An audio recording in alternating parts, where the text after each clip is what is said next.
It's Dr. Melissa McCreery from TooMuchOnHerPlate.com, and today I want to talk with you about what it really takes to take control of overeating and emotional eating. I have a story for you, and I want to tell you about this fancy jewelry that I'm wearing here. I'm somebody who didn't start running until I was 40 years old, but then I caught the running bug. I ran a couple of half marathons, I even ran some marathons. And then a couple of years after I had started running, I had the opportunity to meet a team of elite coaches who coached high-performing athletes. I had the opportunity to spend a couple of days with them. I was talking to one of these coaches, and he was asking me about my running and what I had done, and he asked me if I had any big goals.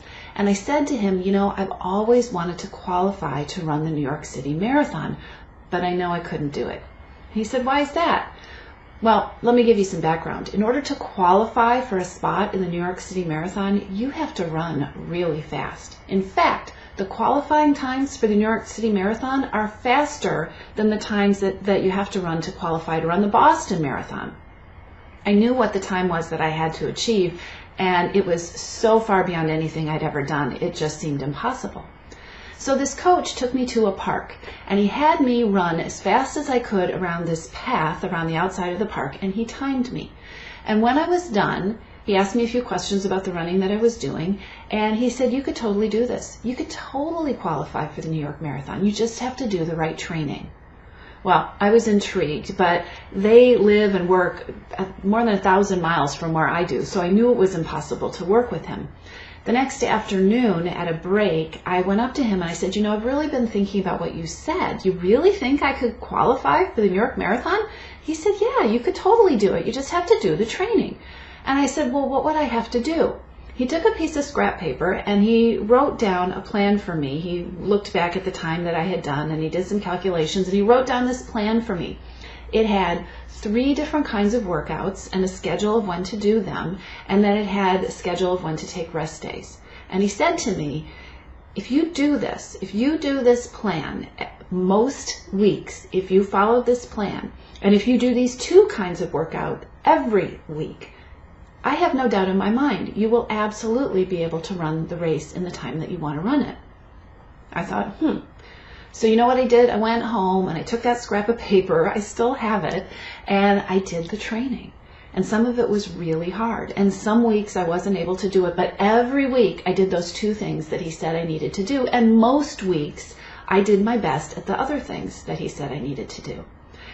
And the day of that race that I was going to try to qualify, I showed up and I thought about the time I was supposed to run and what that meant in terms of how fast I had to run every one of those 13.1 miles.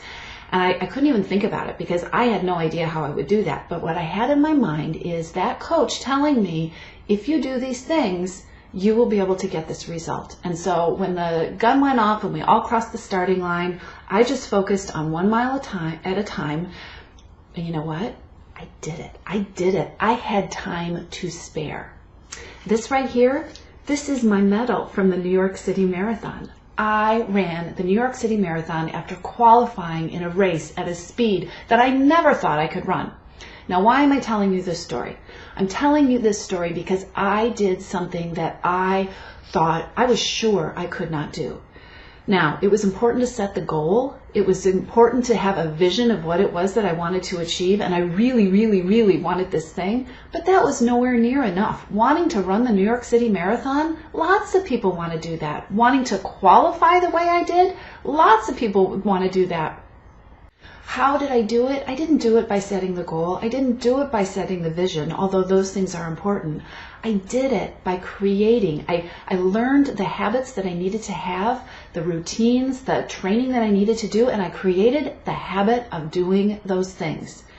It wasn't the vision that got me across the finish line. It was the habits. Why am I talking about this, and what does this have to do with overeating and emotional eating? It has everything to do with overeating and emotional eating, because the best plan in the world, even when it is backed by the most fervor and discipline and motivation and darn it, I'm going to do it this time, is only going to get you so far. If you have struggled with this, if this is something that you want really badly and you haven't been able to figure out how to achieve it, or you've achieved it for a little while and it hasn't lasted, it's important to look at your habits. Here's my challenge for you. I want you to take a look at what are the habits that need to change if you are going to be successful for life in creating peace with food and the kind of eating that you want to have. What are the habits that are missing? What are the habits that you think might be helpful that it's time to experiment with? What are the habits that you need to put in place? And I'm going to give you a hint. Some of them are going to have nothing to do with food. They're going to have to do with things like taking care of yourself. They're going to have to do with things like finding ways to meet your needs in ways that aren't food. Having the discipline to carve out time for you, or to carve out time before a meal to stop and think, am I hungry? How do I want to handle this situation? There are powerhouse habits that can either quite easily actually make your path to success, or can break it. If you're serious about taking control of overeating and emotional eating, before you dive into your next plan, take a look at your habits. What are the habits that you need to break, and what are the habits that you need to make?